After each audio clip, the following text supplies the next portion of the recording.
together, both Devontae Adams and Garrett Wilson had huge nights. Aaron Rodgers loves the two big targets, and he says if this is going to happen, it's going to be very tough on the defense to decide who they want to go after. Adams and this kid, Wilson, I won't deny what they can do, but nobody else does jack.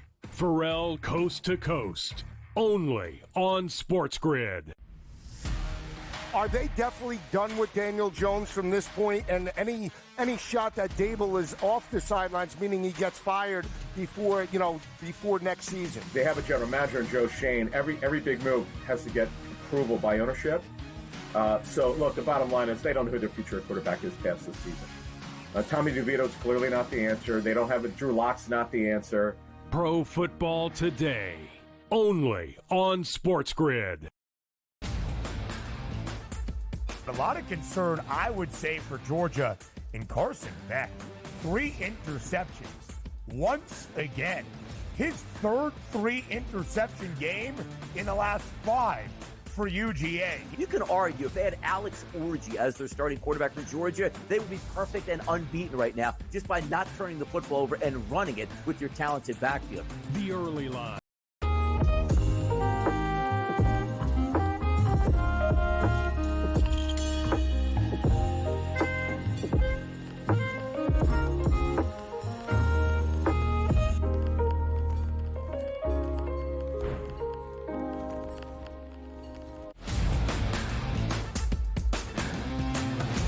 Officially underway. Our takeaways now in the second half of this season. In the middle of November, DRS, each and every week, each and every Sunday, some added significance for a playoff hunt. Same story in college football as well, as every team around the country eyes a berth in the college football playoff. More chaos on the second Saturday in November. We'll look back on the weekend in the NBA. Some college hoops as well. Plenty to get to start off a new week on these 3 hours on the early line.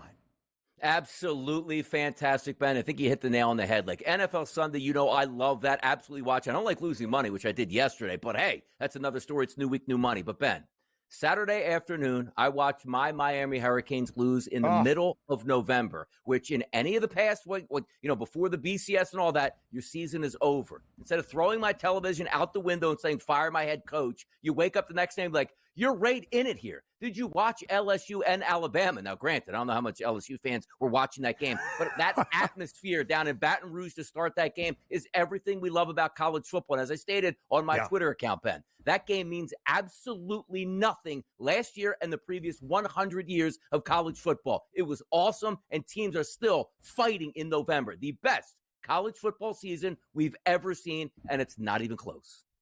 DRS, we like to butt heads every now and then, especially in collegiate athletics. I never thought that we would see things the absolute same way when it came to expansion for a 12-team college football playoff, and not just what it would mean by the time we reach the CFP, but everything that goes into finding those 12 teams to get into the college football playoff and its significance throughout the entirety of the regular season. College football in just a moment. An NFL Sunday slate. Week number 10, DRS, and that Sunday ended in Houston with a marquee matchup on Sunday night between the Texans and the Detroit Lions. The Lions riding a 6-game win streak, a 7-1 record into H-Town, covering in all 7 wins, a 4.5-point favorite at close against Houston. And it seemed as though, DRS, the best team in the NFL wasn't Detroit in the opening half, it was the Texans. But Houston was blanked in the second after a 23-7 lead at the break, and Detroit rallies all the way back. Jake Bates,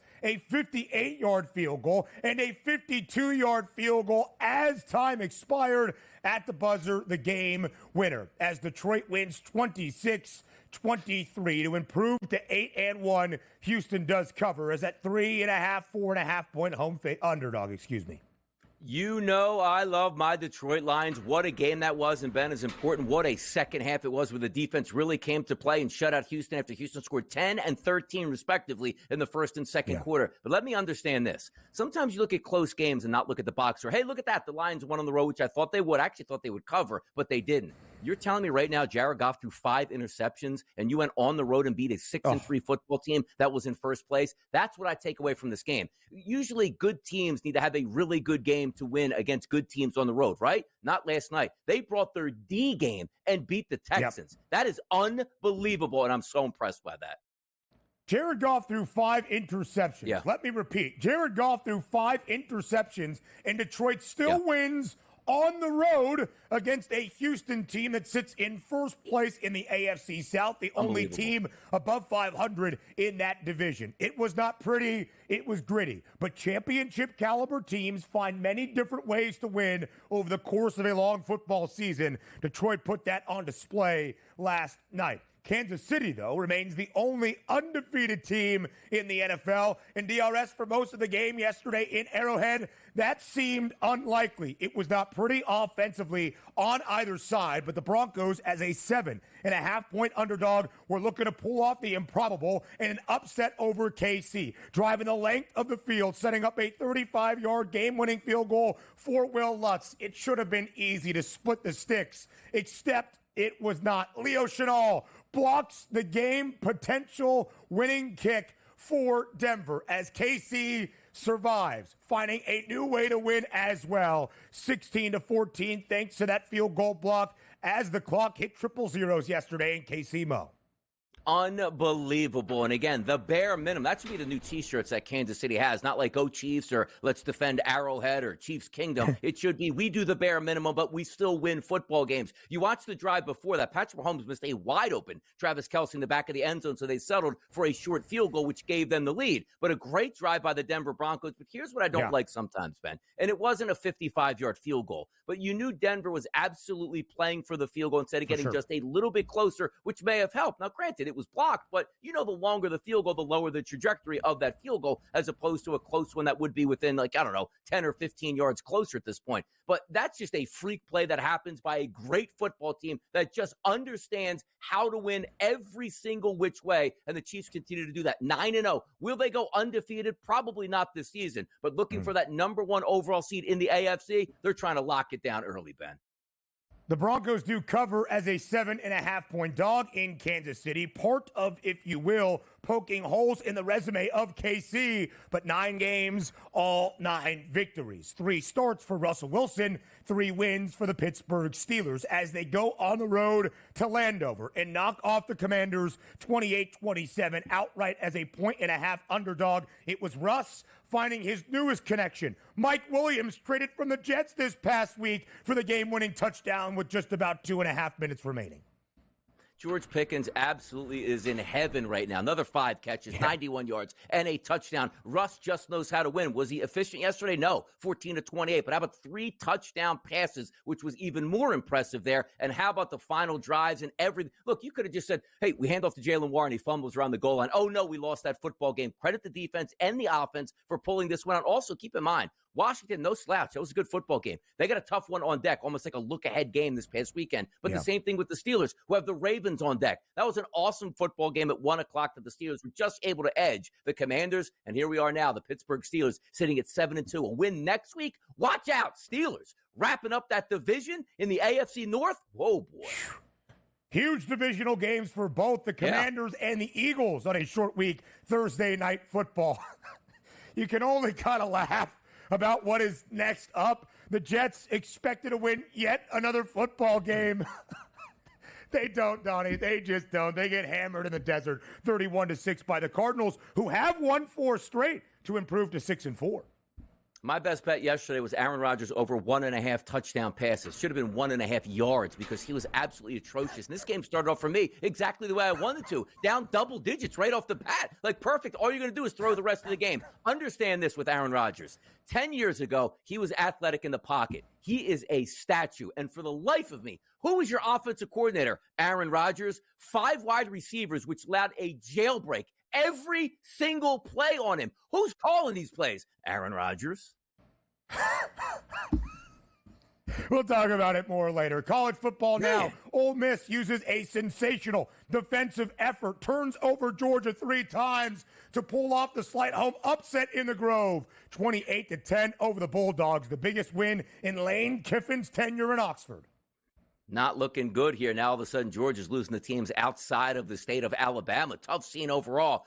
Who knows where they'll find it from here, but this is a far cry from what I thought Georgia was just a few short weeks ago. A flawed football team right now? Absolutely. Big time.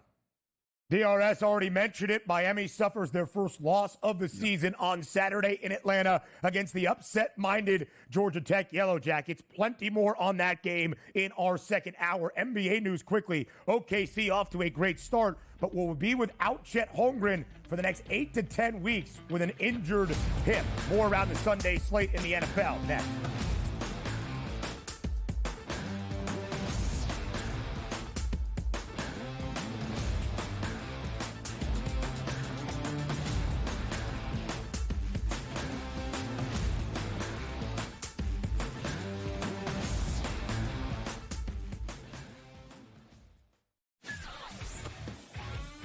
Together, both Devontae Adams and Garrett Wilson had huge nights. Aaron Rodgers loves the two big targets, and he says if this is going to happen, going to be very tough on the defense to decide who they want to go after. Adams and this kid Wilson, I won't deny what they can do, but nobody else does jack. Pharrell Coast to Coast, only on SportsGrid. A lot of concern, I would say, for Georgia in Carson Beck. 3 interceptions once again. His third 3-interception game in the last 5 for UGA. You can argue if they had Alex Orji as their starting quarterback from Georgia, they would be perfect and unbeaten right now just by not turning the football over and running it with your talented backfield. The Early Line, only on SportsGrid. Anyone that's been to a sporting event, the atmosphere before a game, I think Game Time Decisions has that same exact atmosphere. This is our arena. This is what we do. There is going to be an energy to Game Time Decisions that you will feel night in and night out. The excitement you get when you lock your bets in, when you're figuring out what you want to do, we can zone in on the biggest games each night. I want this to be the place that people come to before the games start so they feel as ready as possible to lock in their cards. We are going to hit every single one of those markets that you need to know about. We're going to go through every single thing, and I've got a great team behind me that's going to help me get the job done. There is not going to be a better place, I promise you, than Game Time Decisions to get that new information, react to it, and be able to then bet accordingly. We will have everything at our disposal, and we will use that to our advantage. I'm Kevin Walsh. Tune into Game Time Decisions from 6 to 8 p.m. Eastern on SportsGrid.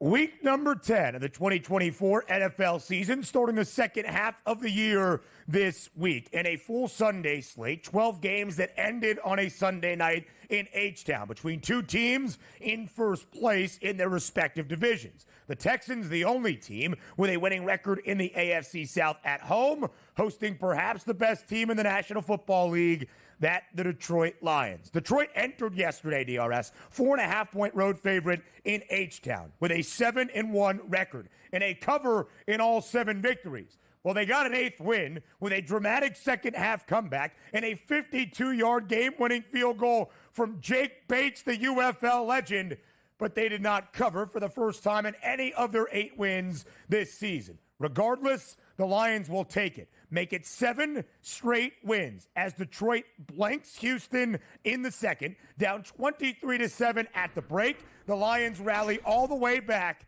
to improve to 8-1, 26-23 in Houston last night.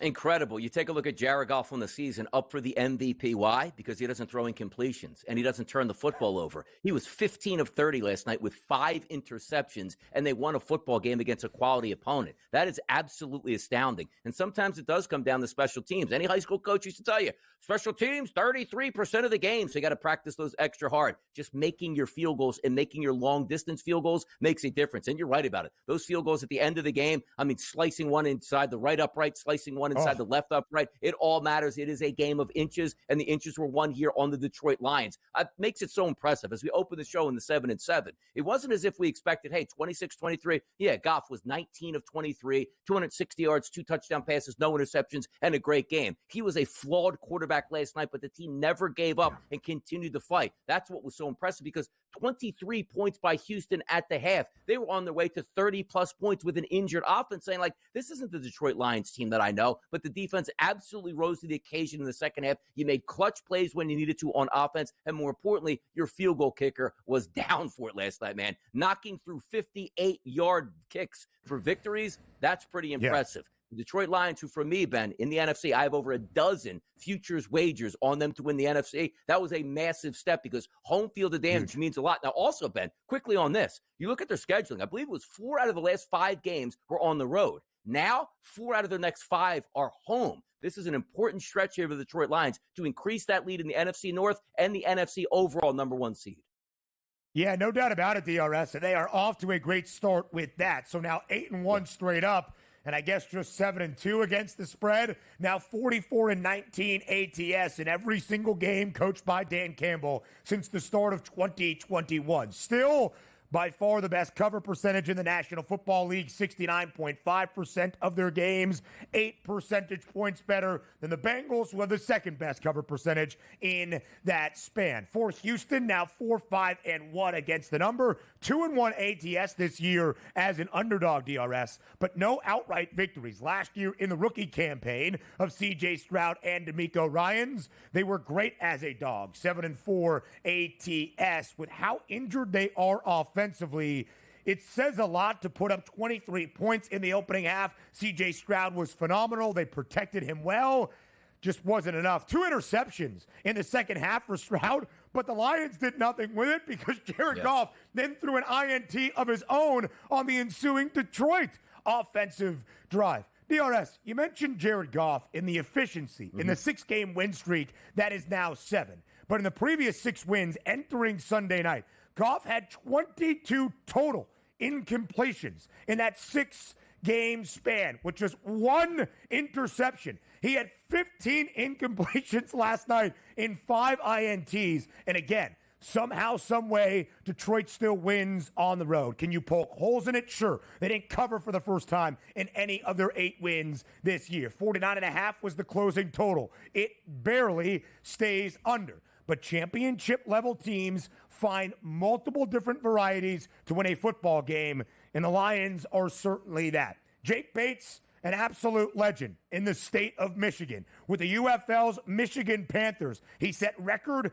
after record. DRS, in the final 5 minutes last night, he made 2 field goals, a 58-yarder and a 52-yarder as time expired to give Detroit the victory. Field goal kicking was a huge story of Sunday, as we will detail looking back on the Week 10 slate. The Lions have a guy who is incredibly clutch. And if you want to knock Detroit, we look back on last year and some of those questionable decisions that Dan Campbell made in the second half of the NFC Championship game against San Francisco. One of the things you could argue, he did not trust the field goal kicking of his team. Now they've got an elite place kicker in Jake Bates, and that could prove all the difference. Yes, the field goal kicker might be the difference for Detroit this year.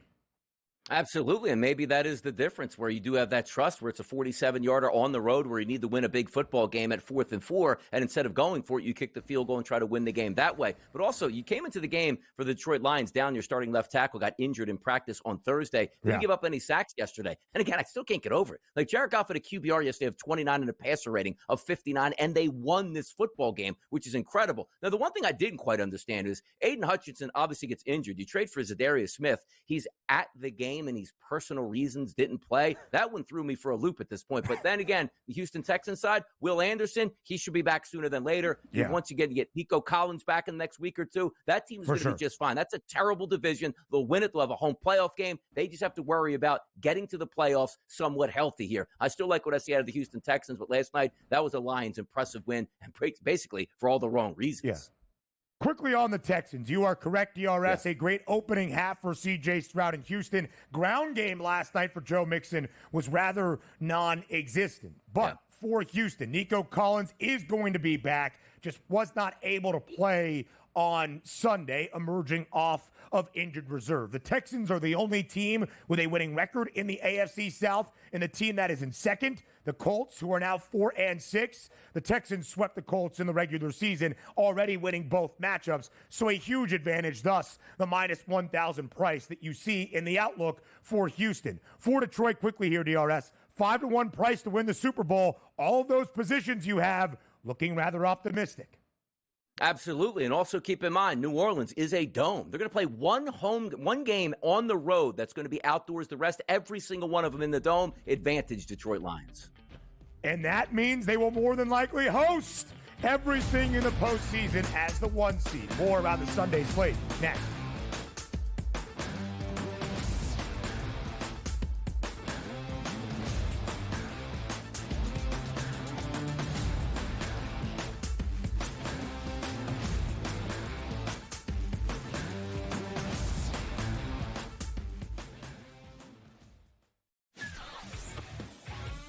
Together, both Devontae Adams and Garrett Wilson had huge nights. Aaron Rodgers loves the two big targets, and he says if this is going to happen, it's going to be very tough on the defense to decide who they want to go after. Adams and this kid, Wilson, I won't deny what they can do, but nobody else does jack. Pharrell Coast to Coast, only on SportsGrid. A lot of concern, I would say, for Georgia in Carson Beck. 3 interceptions once again. His third 3-interception game in the last 5 for UGA. You can argue if they had Alex Orji as their starting quarterback for Georgia, they would be perfect and unbeaten right now just by not turning the football over and running it with your talented backfield. The Early Line, only on SportsGrid. Anyone that's been to a sporting event, the atmosphere before a game, I think Game Time Decisions has that same exact atmosphere. This is our arena. This is what we do. There is going to be an energy to Game Time Decisions that you will feel night in and night out. The excitement you get when you lock your bets in, when you're figuring out what you want to do, we can zone in on the biggest games each night. I want this to be the place that people come to before the games start so they feel as ready as possible to lock in their cards. We are going to hit every single one of those markets that you need to know about. We're going to go through every single thing, and I've got a great team behind me that's going to help me get the job done. There is not going to be a better place, I promise you, than Game Time Decisions to get that new information, react to it, and be able to then bet accordingly. We will have everything at our disposal, and we will use that to our advantage. I'm Kevin Walsh. Tune into Game Time Decisions from 6 to 8 p.m. Eastern on SportsGrid.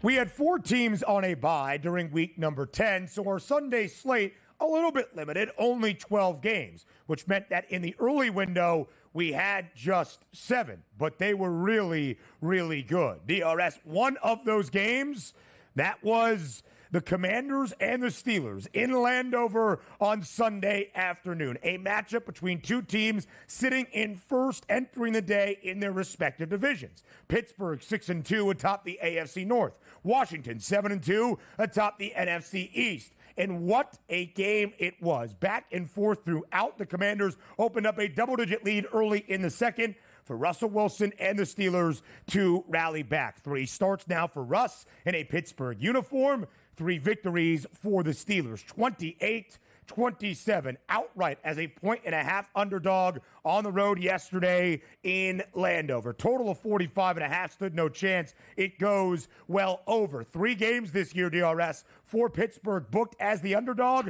They have won outright in all 3.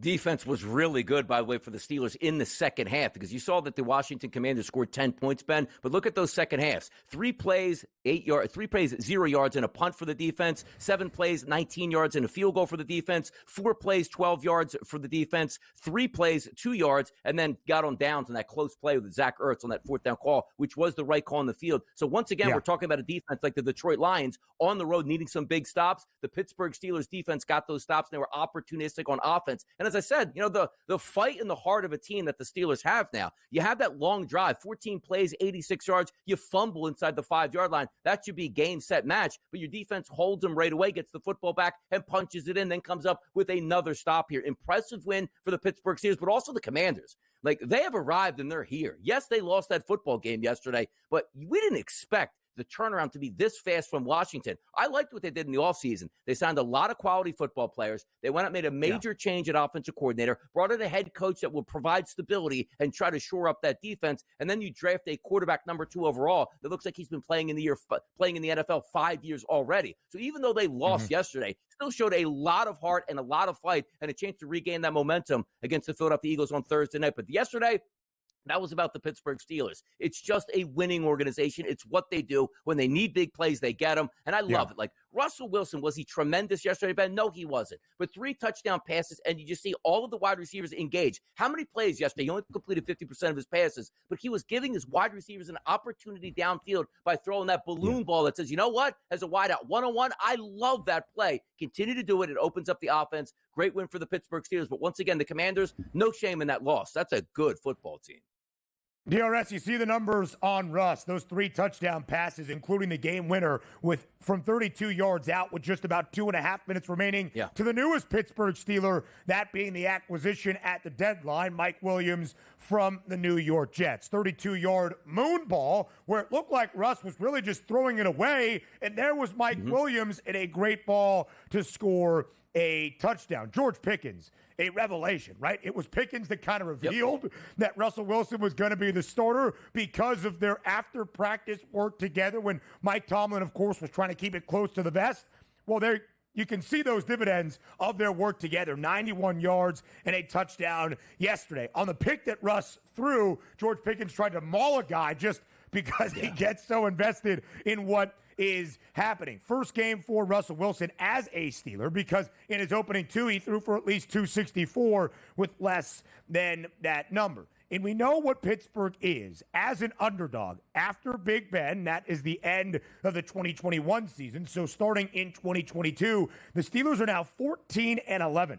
Straight up as an underdog. The Steelers and the Chiefs, the only 2 team in that span that has a winning record outright as an underdog. But quickly to your point, DRS, on the Commanders. They are still 7-3. And I think in those 3 losses, there has not been a moment where you're like, see, this team's really not built for it to make that deep run. First game of Jaden Daniels' career, they lose to Tampa on the road. They keep it close with the Ravens, but do end up losing by a touchdown at the end. And yesterday, yes, a slight home favorite against Pittsburgh, but that was a great game. In my mind, the Commanders are still going to be a playoff team without a shadow of a doubt. And as you said, a huge game in the NFC East to kick off Week 11 on Thursday Night Football.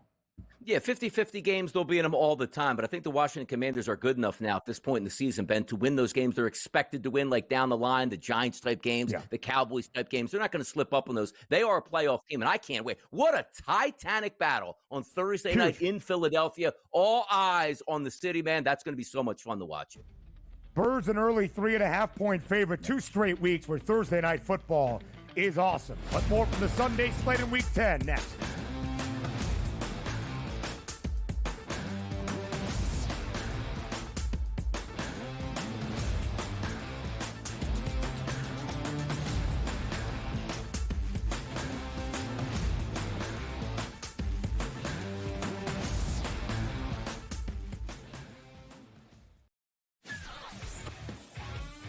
Together, both Davante Adams and Garrett Wilson had huge nights. Aaron Rodgers loves the 2 big targets, and he says if this is going to happen, it's going to be very tough on the defense to decide who they want to go after. Adams and this kid, Wilson, I won't deny what they can do, but nobody else does jack. Pharrell Coast to Coast, only on SportsGrid. A lot of concern, I would say, for Georgia in Carson Beck. 3 interceptions once again. His third 3-interception game in the last 5 for UGA. You can argue if they had Alex Orji as their starting quarterback for Georgia, they would be perfect and unbeaten right now just by not turning the football over and running it with your talented backfield. The Early Line, only on SportsGrid. Anyone that's been to a sporting event, the atmosphere before a game, I think Game Time Decisions has that same exact atmosphere. This is our arena. This is what we do. There is going to be an energy to Game Time Decisions that you will feel night in and night out. The excitement you get when you lock your bets in, when you're figuring out what you want to do, we can zone in on the biggest games each night. I want this to be the place that people come to before the games start so they feel as ready as possible to lock in their cards. We are going to hit every single one of those markets that you need to know about. We're going to go through every single thing, and I've got a great team behind me that's going to help me get the job done. There is not going to be a better place, I promise you, than Game Time Decisions to get that new information, react to it, and be able to then bet accordingly. We will have everything at our disposal, and we will use that to our advantage.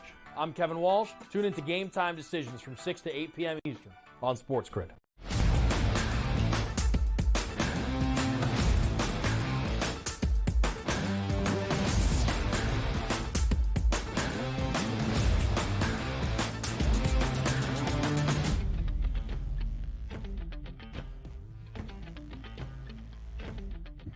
Week number 10 of this NFL Sunday slate. Around the 2024 season, DRS and I break it all down as we sit in our large armchair and play Monday morning armchair quarterback. DRS now in the second half of this season. There still remains one and only one undefeated team. We talked about it with the Lions. Championship caliber, Super Bowl contending winning teams find a variety of ways to win football games. Kansas City knows that with 2 consecutive Lombardi trophies and 3 Super Bowl championships in the last half decade. But a new way to win was found yesterday in KC, in Arrowhead against the Denver Broncos. AFC West divisional duel. The Broncos looking to pull off the upset as more than a touchdown underdog on the road. And seemed as though, Donnie, they would do just that. They got the football back with 5 minutes and 57 seconds left. 13 plays and 43 yards, just grinding the clock away to set up a potential game-winning field goal from only 35 yards out for Will Lutz. It should have been easy, right? Cookie cutter, about an extra point in distance. Except Leo Chanel had other ideas for KC. In fact, it could have been Chanel or George Karlaftis or a couple of other Chiefs in there to block the field goal. It was Chanel at the end, and a blocked field goal keeps Kansas City perfect as the Chiefs improve to 9-0, winning 16-14 at home. This is why the NFL is great. You see last week in a step-up game for the Denver Broncos, they got absolutely smashed by the Baltimore Ravens. So you're coming into this game as roughly that same spread, right? Open up at 9.5, drop to 7.5. But the prevailing notion, as always, is Kansas City more than a touchdown favorite? Yeah, you absolutely can't take them. And they lived up to that with a 16-14 victory. They should have lost that game. Credit Bo Nix, too. 22 of 30, very efficient, 215 yards, 2 touchdowns, no interceptions, and a passer rating of 115. No turnovers from him. That should have been good enough to win the game, and that was a masterful drive to end, because the one thing that's so hard to thread the needle on when you play Kansas City in a close game is, yes, we need to score, but yes, we can't leave them with any time, and you did it perfectly with a chip shot field goal, basically, in NFL terms, where people are bombing away 60-yard kicks, and you get that blocked. How demoralizing that was, because that turns the Denver Broncos team into a 5-5 team instead of a 6-4 team, and the Kansas City Chiefs still on their magic carpet ride for a 3rd straight Super Bowl championship and maybe an undefeated season. The Chiefs weren't wonderful yesterday. Mahomes, 1 touchdown pass, no interceptions, 266. Kareem Hunt, pedestrian on the ground. They didn't have much going for them yesterday. Instead, This team is now built on Steve Spagnuolo's defense as opposed to the arm of Patrick Mahomes, which is one of the more incredible turnarounds in NFL history. They've always been built on, can we maybe get a stop to now? We're one of the best defenses in the NFL. And yes, we can squeak games out. 16-14, they should have lost, but they didn't. That's the theme of the season, Ben. Hey, Kansas City should have lost. Yeah, but they didn't. And that is exactly what Kansas City has earned. The benefit of the doubt and the pedigree to pull out a win, even if it's not pretty, even if it's a non-cover, when they are expected to win comfortably. They still find ways to continue to add to the win column. Now 9-0, matching the best start in franchise history. Third time at 9-0 to begin a season in franchise history in Kansas City. They have won 15 consecutive games, the longest win streak since the Packers of 2010 and 2011. But Donnie, that's part of the conversation, I think, around this Chiefs team, becoming just the fifth defending Super Bowl champ to start 9-0. Are we going to say at a certain point, as we did a year ago, this is not the Kansas City team of old that we know, not constructed this time to win a Super Bowl and outlast everybody else in the National Football League? Or are we going to say, this is what they do? They win football games in a variety of ways. Because, Donnie, when you look at the numbers, Kansas City, 9-0, sure, but just 5-4 ATS. In fact, 1-4 against the number in games where they have been booked as a 5.5-point favorite or greater. Thus, games Kansas City is expected to win comfortably, they are not exactly doing that. 7 of the 9 wins for the Chiefs this year decided by just a single score. Average victory margin for KC of 6.4 points per game. DRS, that's 9th best around the NFL. And Kansas City is the only team in the National Football League without even a single loss. You said this last year in the lead up to Las Vegas on that week on the Strip when we were there inside the Super Bowl Media Center. You said it all off season. You said it here in the opening half. If Patrick Mahomes and Andy Reid are there, it might sound simplistic, but you are going to give the Chiefs the nod. Is that still how you feel?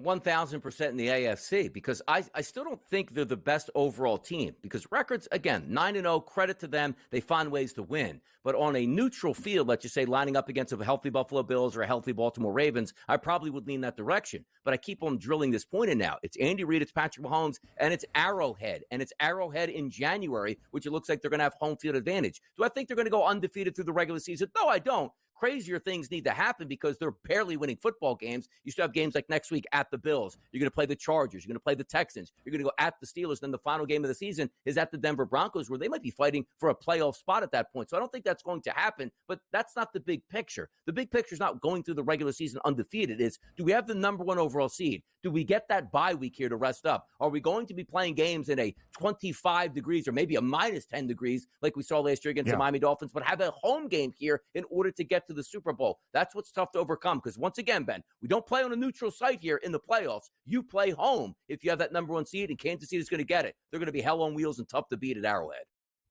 Minus 400 to be the number 1 overall seed in the AFC. We will talk about a huge game, maybe the biggest of the season so far, on the Sunday slate in Week 11 against who?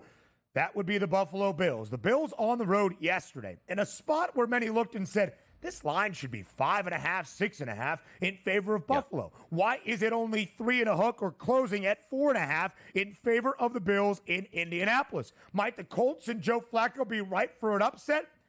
No, sir. The Bills win by double digits, 30-12 on the road in Indy, covering as a 4.5-point favorite. Over 46.5. Buffalo DRS started the year 3-0, dropped 2 consecutive. Maybe the Bills aren't as good since that point. They have won 5 straight, covering in 4 of the 5, favored in all 5. Josh Allen, not a touchdown pass, a rushing score yesterday, but multiple interceptions, and yet the Bills find a way to win. We'll make a point about Indianapolis and the outlook with Joe Flacco that frankly has not been good to bench Anthony Richardson. But the story is Buffalo now 8-2, riding a 5-game win streak ahead of a huge game on Sunday in Orchard Park, hosting the Chiefs. Look, you were down a couple wide receivers yesterday. You acquire Amari Cooper. He doesn't play again with a wrist injury. Keon Coleman's out a couple weeks here, at least here, with an injury to himself. And you find a way to fight through and get it because you got the job done on the ground with 135 yards. But once again, Ben, just going box score shopping here. You tell me that Jonathan Taylor had 114 yards on the ground, and you had three separate wide receivers with 70-plus yards, and you got beat by double digits in your own building because you're throwing the football all over the place, which turns into interceptions and pick sixes, and at home, that's unacceptable. I actually thought Indianapolis was a pretty good side here to take the plus 4.5 because I thought I'd get a competent effort out of Joe Flacco and a banged-up Buffalo team, but Buffalo rose to the occasion. That wasn't even as close as that 30-20. That game was a runaway here where the Bills were clearly the better side, and that's good moving forward. Let's see if Amari Cooper gets back in that lineup because this could have been a very easy look-ahead game to the Kansas City game next week. They handled their business. Buffalo now sitting at 8-2. That's really good. DRS, it was a late touchdown pass to Alec Pierce to push the total over and to make it just a 10-point loss. Joe Flacco now as the starter in Indianapolis, just 1-3 straight up. 272 yesterday, multiple touchdowns, but 3 interceptions. So Kansas City, minus 400 to be the number 1 seed in the AFC. And, of course, the conference title favorites at plus 185. They have the head-to-head tiebreaker in front of Baltimore, who has the head-to-head tiebreaker with Buffalo. Who will have the head-to-head tiebreaker between the Chiefs and the Bills? We'll find out on Sunday, Donnie. Buffalo opens as a 1.5 favorite at home in Western New York. That's pretty crazy here. That's disrespectful to the Bills, and that Bills Mafia will be showing up. You know it. It's going to be the game of the year, perhaps, in week number 11. More from Sunday next.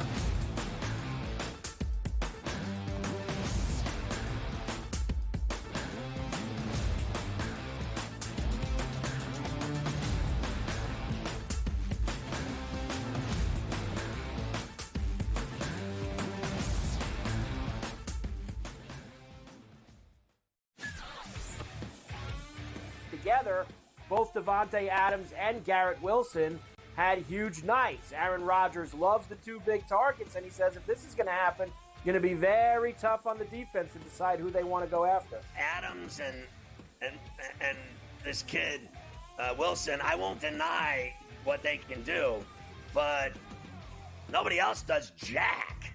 Pharrell Coast to Coast, only on SportsGrid. A lot of concern, I would say, for Georgia in Carson Beck.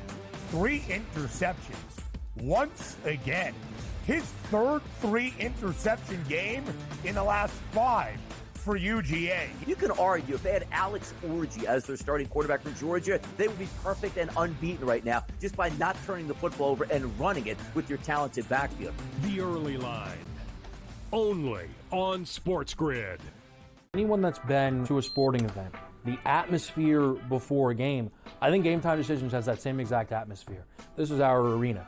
This is what we do. There is going to be an energy to Game Time Decisions that you will feel night in and night out. The excitement you get when you lock your bets in, when you're figuring out what you want to do, we can zone in on the biggest games each night. I want this to be the place that people come to before the game starts so they feel as ready as possible to lock in their cards. We are going to hit every single one of those markets that you need to know about. We're going to go through every single thing, and I've got a great team behind me that's going to help me get the job done. There is not going to be a better place, I promise you, than Game Time Decisions to get that new information, react to it, and be able to then bet accordingly. We will have everything at our disposal, and we will use that to our advantage.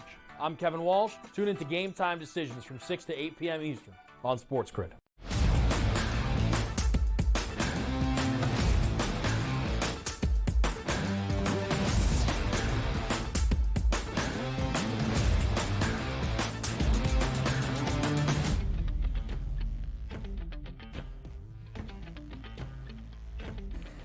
Field goal kicking was a huge component of our Week 10 Sunday slate. We'll share some of the numbers in just a bit, but that was a huge component of Christian McCaffrey's return for San Francisco, and not just his return for the 49ers following their bye and a win entering, but the return of the third-round draft pick from last season, the field goal kicker Jake Moody, who missed 3 field goals and then made the game winner ever so slightly. 44-yarder as time expired in Tampa. San Francisco wins 23-20 to open up the second half of their season in the season debut with CMC. The Buccaneers do cover as a 6.5-point underdog. Donnie, I thought we would see some more points for San Francisco. Yeah. Stayed well under a total of 50.5. The Niners are now 5-4 straight up. This is the first time in any of their 5 victories they did not cover as the favorite, they did not score 30 points, and that the game total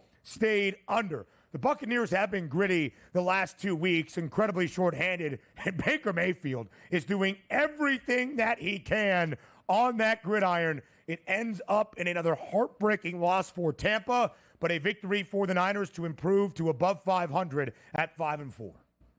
Ah, wouldn't you love to have Mike Evans yesterday out there rumbling around, catching touchdown passes. Chris Godwin, he has nothing at wide receiver and still keeping his team in football games. But to be honest, Brock Purdy, 25 of 36, 353, 2 touchdowns, no interceptions, no turnovers, passer rating of a 119 going up against Baker Mayfield, who threw for a 116 and 1 touchdown. This should have been a blowout. You say, why didn't the 49ers cover? Because their kicking game was horrendous yesterday. And that's an easy way when you have simple points to put on the board to extend your lead and you're not able to do that. But credit the Tampa Bay Buccaneers for hanging around this one. But when you needed your field goal kicker the most, he actually finally came through for the 49ers. Yeah. McCaffrey comes back, pedestrian on the ground, 13 carries, 39 yards. Not as explosive as we would like, but just getting back into rhythm. He did have 6 catches for 68 yards, including a really nice one earlier in the first half. So watching this, I don't know what to grade the 49ers based on. They probably should have won the game much easier, but again, missing kicks here as opposed to winning, let's just say 29-20, where it wasn't such a nail-biter at the end. But you do have to give the Tampa Bay Buccaneers a lot of credit.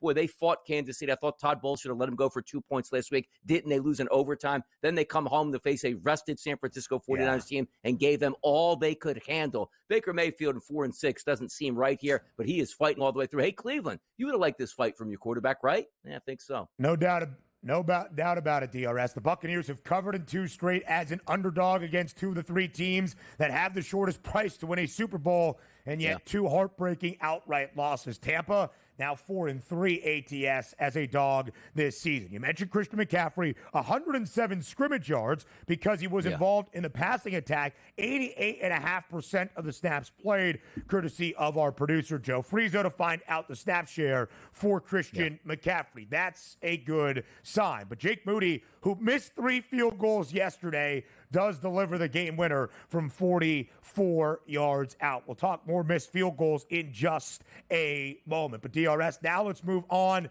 to the Philadelphia Eagles. Of course, a story on Sunday at the Star, the injury at the quarterback spot. If you weren't following along throughout the weekend, Dak Prescott more than likely going to miss the remainder of this season because of his severely injured hamstring. Philadelphia takes advantage of Cooper Rush and or Trey Lance, and the Birds win big on the road at the Star, 34-6. The Eagles cover as a road 7.5-point favorite. Total of 44 in a hook does stay under. And Donnie, Philadelphia has won 5 straight games. There's been a few times in this 5-game win streak where it hasn't looked overly optimistic for the Birds, but they have covered in 3 of the 5. And yesterday, for the first time in this 5-game win streak, in 3 chances, covering when laying at least a touchdown. And they were trying to give the football away in the first half, keeping Dallas involved, but the second half clearly 20-0. And Dallas is a really bad football team right now from an offensive perspective. Cooper Rush was insignificant, to say the least. Looked like he never played football before. Where was the Cooper Rush of a couple years ago? He was getting starts for Dallas and actually leading them to victories. It certainly wasn't yesterday. And take a look at CeeDee Lamb, 6 catches for 21 yards. The sun is getting into players' eyes here. Jerry's not admitting it. But the question for me coming into yesterday, Ben, was what version of the Philadelphia Eagles was I going to get? And I said it yesterday on Pro Football Today. I couldn't bet them at the 7.5. Jalen Hurts comes in with an ankle injury. You take a look at A.J. Brown, who left last week with a knee injury. Devonta Smith had a hamstring injury this week in practice he was trying to manage. Dallas Goedert coming back from a hamstring injury. So it was one of those games like, I don't know if they're going to be all in tune, but they actually didn't need to be in tune at all because the Dallas Cowboys were just horrendous yesterday. 34-6 at that point. A complete dominant effort. Also, the Eagles on the road knowing what's on the horizon Thursday night at home against the Washington Commanders. Boy, they handled their business, but I don't even want to say it was an impressive Eagles victory. It was more of Dallas's a horrible, horrible team.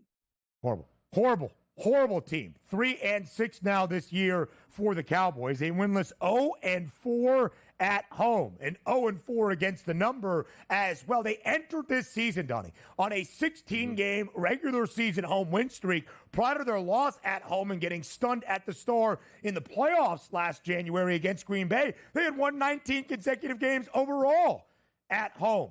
This Dallas team is awful. And you traded for Trey Lance last year. Why? I'll never know. 4 of 6 for 21 yards and a pick. Cooper Rush, 13 of 23 for 45 yards. The Dallas quarterbacks, the pair of them, Donnie, combined for 49 total passing yards. Meanwhile, Jalen Hurts had 4 total touchdowns, and Philadelphia cruises now to take the top spot in the NFC East ahead of a huge game on Thursday. Again, the Birds at home at the Link. 3.5-point home favorite on a short week Thursday night game against the Commanders. The interim bump continues for New Orleans. The Saints snap a 7-game losing skid as the pride of the Garden State, Darren Rizzi, wins his debut as the interim head coach for New Orleans. The Saints triumphant at home, 20-17, outright as a 3.5-point underdog. DRS, I mentioned that field goal kicking a huge component of yesterday. Younghoe Koo, one of the more reliable kickers in the NFL, misses 3 field goals yesterday for New Orleans, or for Atlanta rather, as the Saints win at home in the Big Easy. Yeah, that's a terrible performance by the Atlanta Falcons. You got to win a game against a dead-on-arrival team, and you didn't. But after the break, Ben, we have to spend some time to talk a little bit about Jerry World and the antics that went on after that football game, because I used to get angry at the media. The one question that was asked yesterday should be up for a Pulitzer Prize. It was sensational, Ben. Sensational. Donnie's reactions continue, and then we make fun of the Jets next.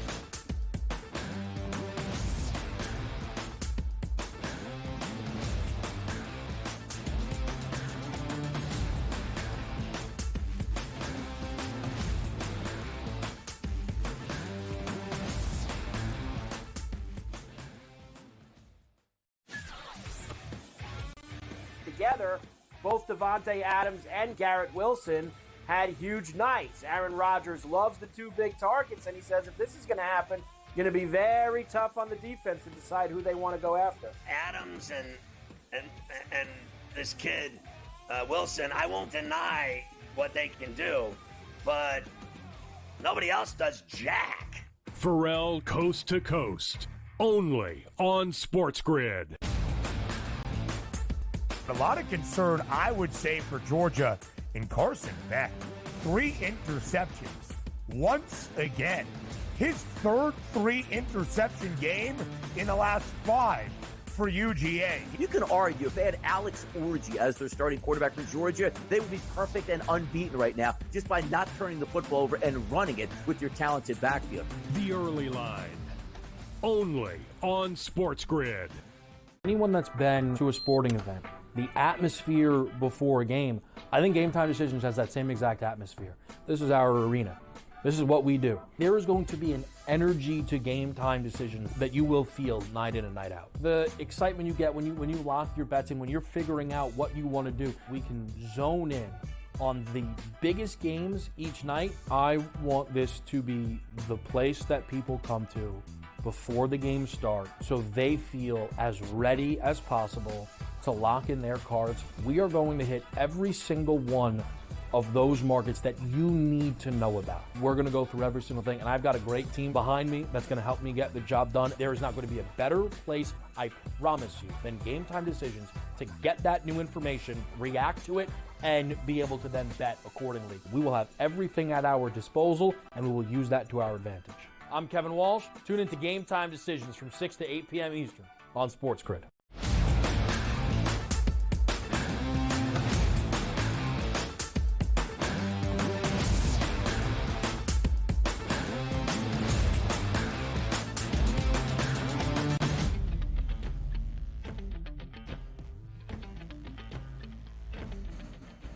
All right, let's go back to what we saw on Sunday in Dallas, not the actual football game. The Philadelphia Eagles cruise to a 34-6 victory, which is kind of what the odds anticipated as a 7.5-point road favorite, as the Cowboys are lost this season and, of course, at the quarterback position. But, Donnie, early in the game, as Cooper Rush was trying to throw his first touchdown pass to make it more competitive, the sun is blaring into AT&T Stadium. And as Rush rolls out to his right, he sees an open CeeDee Lamb in the back of the end zone. He tosses a pretty decent football that CeeDee never even got his hands up for because he lost it in the sun. We have seen this a few times at the state-of-the-art Jerry World, that they open the glass and they get the natural exposed light, which is beautiful for your homes, not so great for your football team. And DRS, you can take it from here. Yeah, like if you want the sunlight to come, like isn't Jerry World a retractable roof that's somehow never open at this point? So just open the roof there. You get that nice little atmosphere. But let's understand this. Most stadiums are built accordingly to what the contractors will say, here's what you should do. Oh, you play professional sports. Yeah, we build stadiums north to south so the sun is never in direct, eye frame of your entire football game or baseball game for the majority of it. Okay, that makes some sense. Jerry World's built the exact opposite there. It's built east-west, which is hilarious. But let's get down to the point. You're right. It's so simple just to put curtains over there and make the adjustment. But for some reason, Jerry's been dug on this for 15 to 20 years, however long that stadium's been open.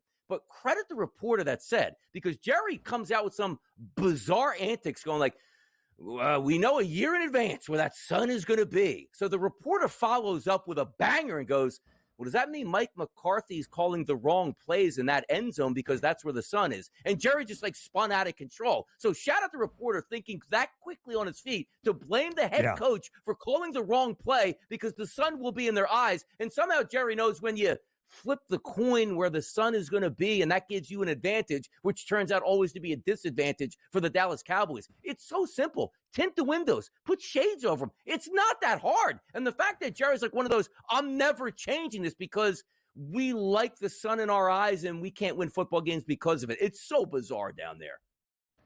So Jerry Jones was asked, as DRS said, about this and said, quote, by the way, we know where the sun is going to be when we decide to flip the coin or not. We do know where the damn sun is going to be in our own stadium. Quote, well, let's tear the damn stadium down and build another one? Are you kidding me?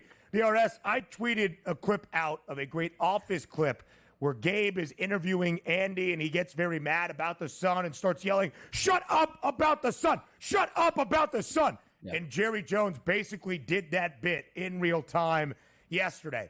Absolutely sensational stuff. And Jerry Jones, in a way, throwing Mike McCarthy under the bus for being an idiot and not knowing how the solar evolutions of our planet work. He's going to be fired here very quickly. Dallas is 3 games below 500 at 3-6. Quickly to New Orleans, because Darren Rizzi, again, the pride of the Garden State. I'm sure you heard this yesterday, DRS, that our friend Joe Lisi was back in the Saints as a home underdog because he played high school football against Darren Rizzi in New Jersey. Younghoe Koo, though, for Atlanta, a reliable field goal kicker, one of the best around the NFL, misses 3 field goals. Kirk Cousins threw for 306, no touchdowns, but an interception. Bijan Robinson, 116 yards and 2 tuds on the ground. Atlanta outgained New Orleans by more than 100 yards. 468 to 365, and yet because Younghoe Koo missed those 3 field goals, the Saints are able to triumph, including Kaimi Fairbairn at the end of the game yesterday. It was a 58-yarder. He had already made a 56-yarder in the opening half. 11 missed field goals yesterday, 2 blocked field goals, 2 muffed punts, and now 3 walk-off winners. Special teams, all 3 phases, an important component of all the action we saw on the NFL Week 10 Sunday slate.